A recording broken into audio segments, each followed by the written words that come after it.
Donc voici donc le GRUB ou le GRUB qui est le menu en fait de Ufficio 0. Donc c'est la version 13. Moi j'arrive sur un pré-bureau, je clique sur le DVD en haut à gauche. Je choisis le français ici et le français aussi pour le clavier AZERTY. Voilà. Je choisis d'installer les codecs et j'installe donc la distribution sur la totalité de mon disque. La zone géographique France, Paris.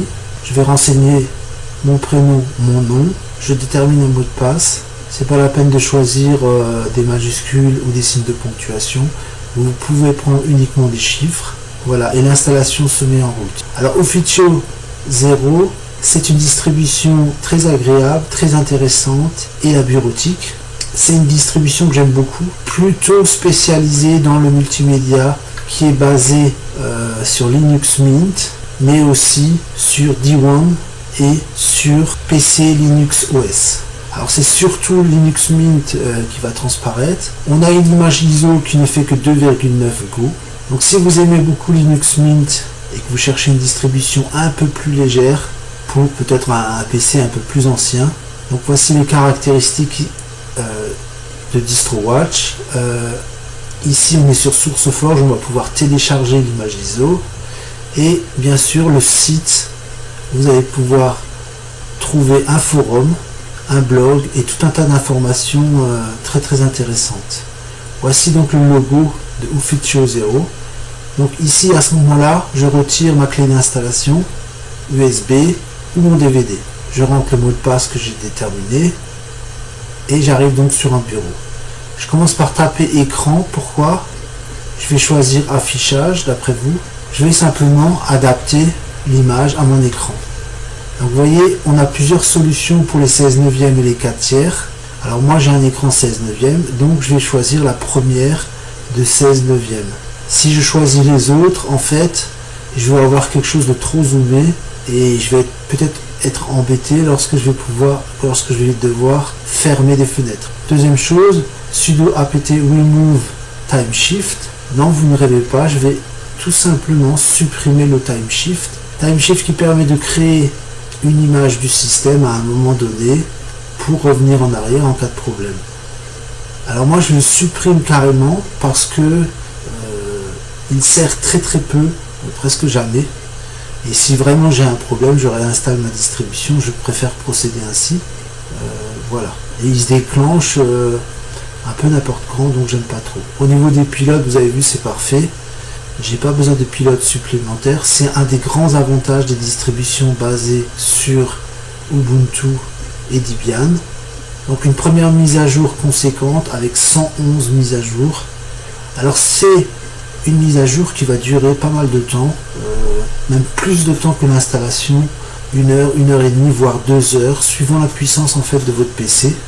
Alors moi ce que je vais faire pour l'instant, je vais essayer de gagner du temps. Pendant l'installation, je vais régler mes paramètres, je vais commencer par les effets. Alors je vous montre en fait ce qui est proposé. Et vous avez simplement à allumer ou éteindre le bouton. Voilà, ici je reste plutôt en mode traditionnel. Mais encore une fois, tout dépend de vos goûts.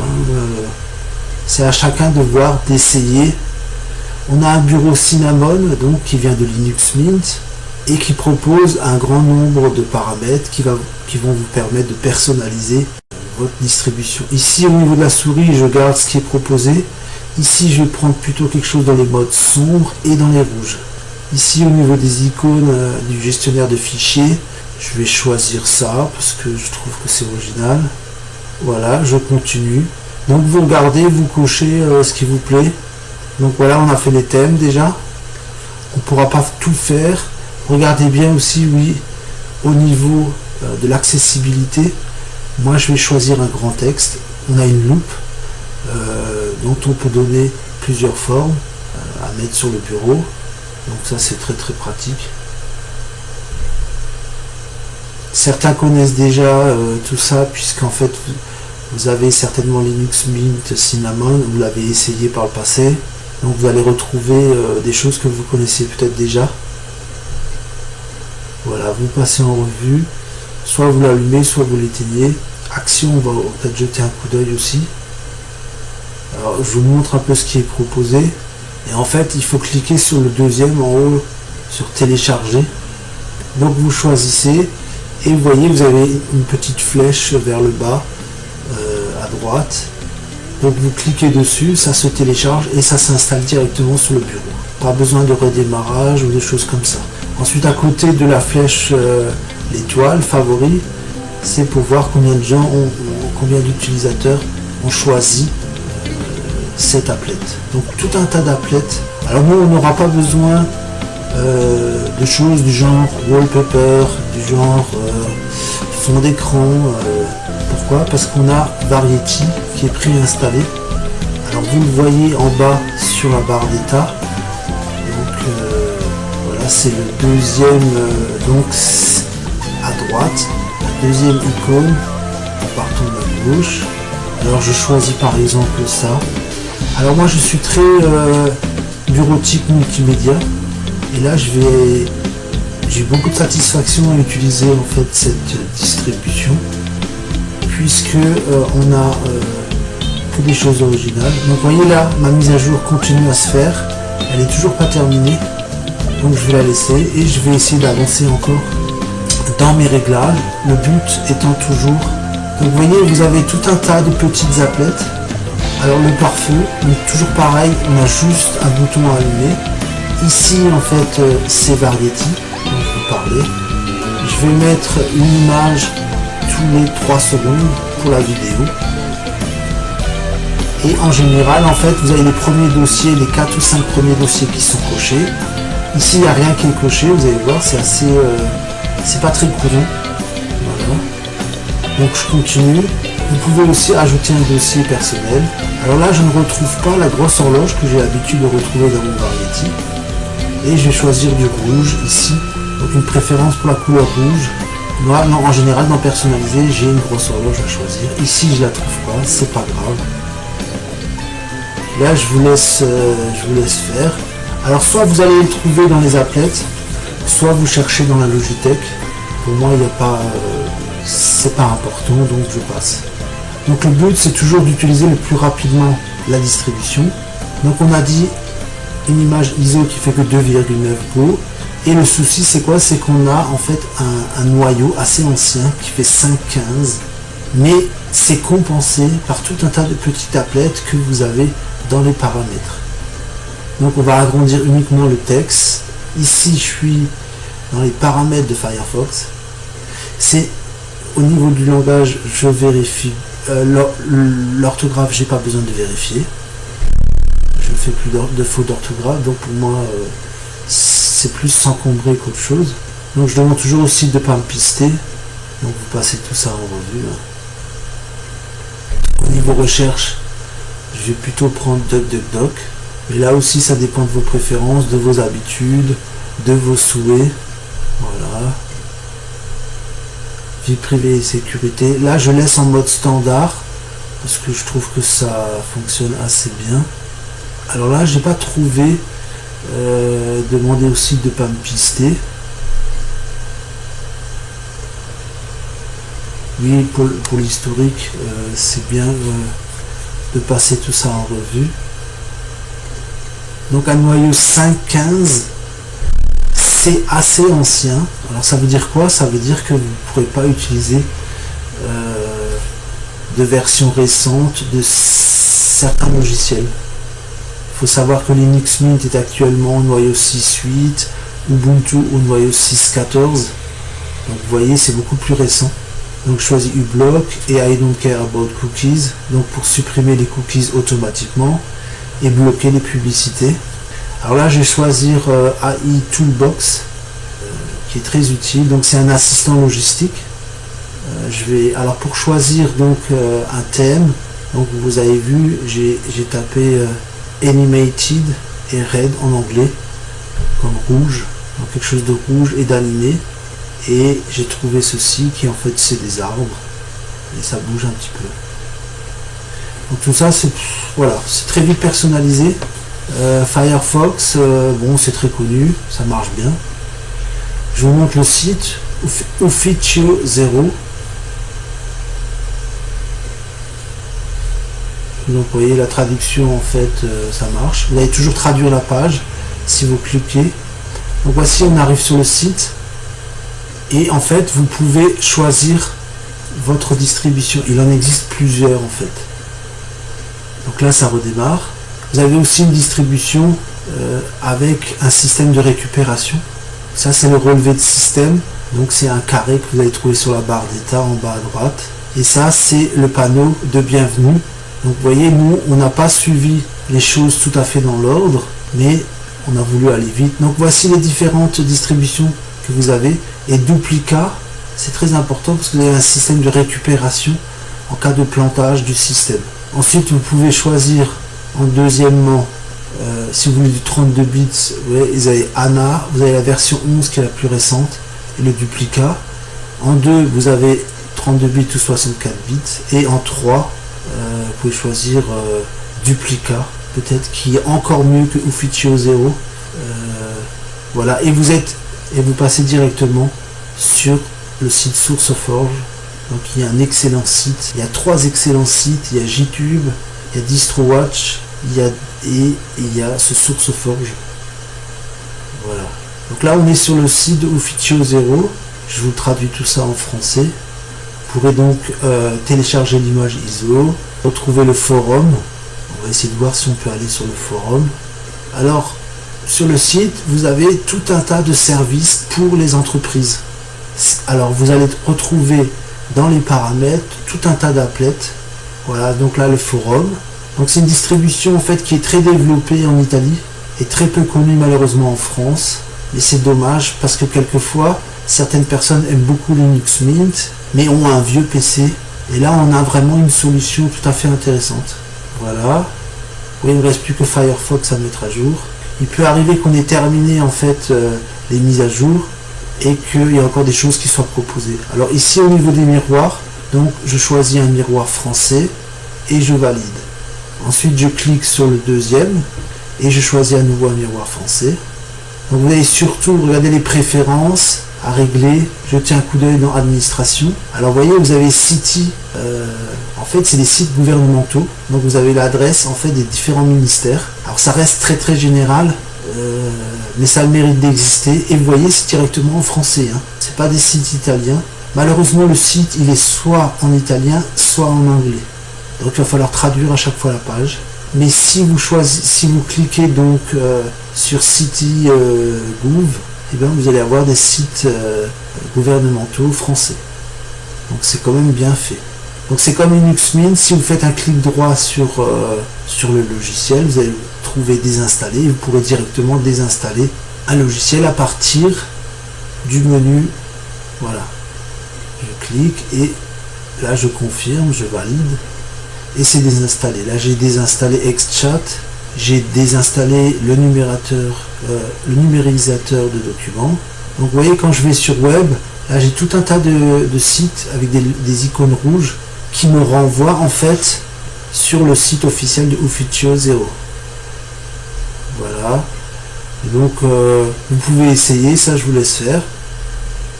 Là on arrive, on continue en fait la suppression. Donc voici ce que vous pouvez trouver sur le site. C'est des services aux entreprises.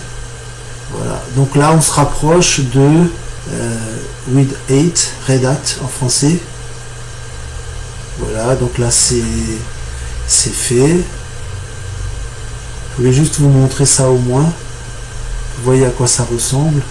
Donc vous voyez, on a un noyau un petit peu ancien, mais c'est rattrapé par un site qui est finalement très développé, mais aussi par des modules plus récents. On a des modules 5.3, ce qui est déjà plus récent. Et on revient à chaque fois donc sur ce panneau. Je regarde juste si on a tout fait, si j'aurais pas oublié quelque chose, mais je ne pense pas. Ah, il nous reste la Logitech à voir. Il nous reste pas grand chose finalement. On a tout fait, tout ce qu'il faut faire pour utiliser tout de suite cette distribution. Alors les coins, alors ça c'est intéressant. Moi je vais utiliser les coins du haut. Donc le celui de droite et celui de gauche. Voilà, j'ai juste à cocher, vous voyez c'est toujours pareil, c'est des boutons, c'est facile d'utilisation. Alors j'aurai pas le temps de tout faire et puis je vais pas vous gâcher votre plaisir non plus, hein. Mais je voulais au moins vous montrer à quoi ça ressemble tout ça. Alors les paramètres système, ça me semble indispensable. Le comportement, vous cochez ou vous laissez comme c'est. Alors contrairement à Windows, ici vous avez en fait des paramètres qui par défaut sont généralement bien réglés. Donc si vous oubliez de régler une chose ou l'autre, normalement ça devrait quand même bien se passer. Voilà les paramètres système. Donc si je récapitule, on a fait beaucoup de choses, on a supprimé le time shift, on a adapté l'écran, on a fait les paramètres, on a fait le pare-feu. Notre mise à jour elle est toujours en cours. Et avec ça on va pouvoir bien travailler, mais aussi se divertir et créer. Donc là je continue un petit peu mes applets, voir si j'ai des choses qui pourraient convenir à mon utilisation. Alors rien ne vous empêche de faire la liste en fait de ce dont vous avez besoin et de le chercher ensuite dans la Logitech. On va quand même y jeter un petit peu un coup d'œil. Alors je termine ici. Voilà, je télécharge, je clique dessus et je télécharge.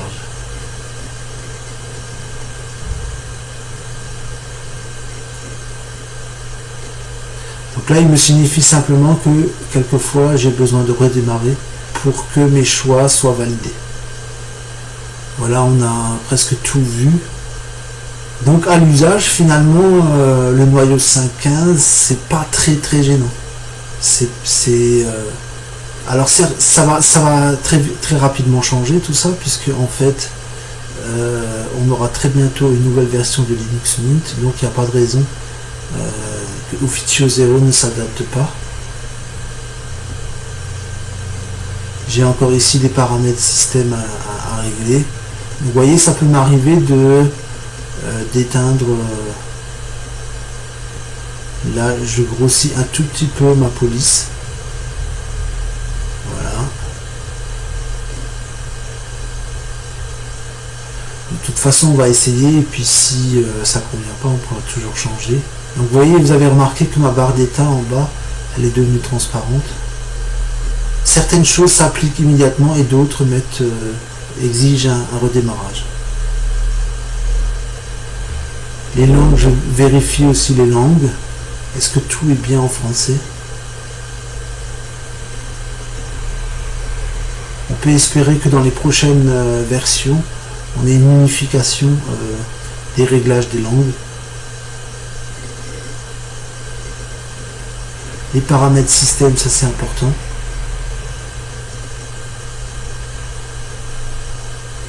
Voilà.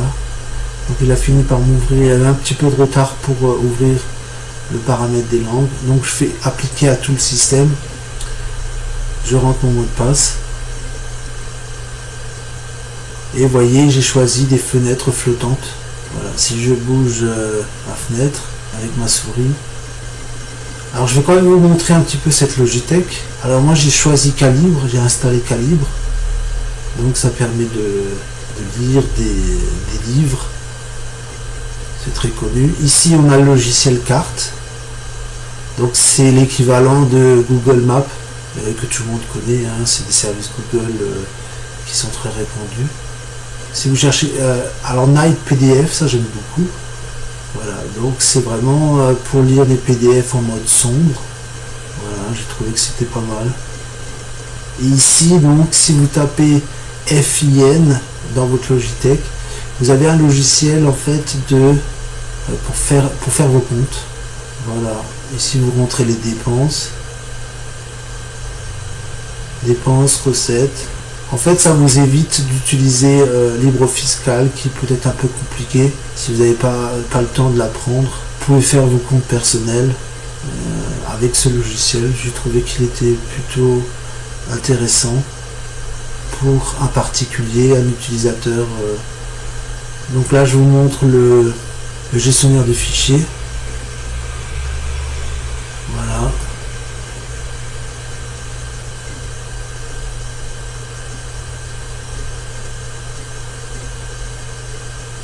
Là, j'éteins tout simplement l'ordinateur, la distribution.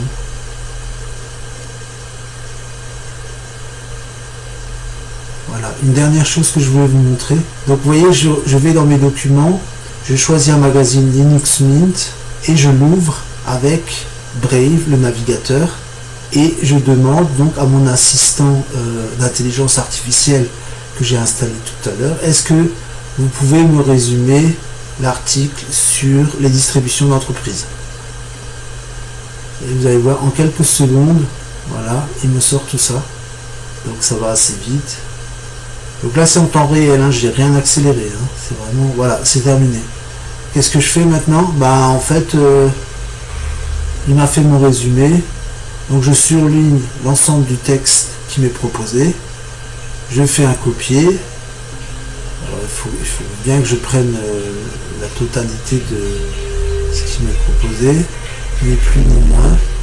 Voilà, je clique sur copier, je vais dans mon centre, je clique en bas à gauche pour avoir mes applications, j'ouvre LibreOffice Writer, je choisis un fond sympa, alors je vais prendre orange, je fais copier, je le mets à la, je règle la taille de la police, voilà, et j'ai mon résumé, il ne reste plus qu'à l'enregistrer et je peux l'éditer en PDF. Voilà, cette vidéo est maintenant terminée, je vous remercie de l'avoir suivi.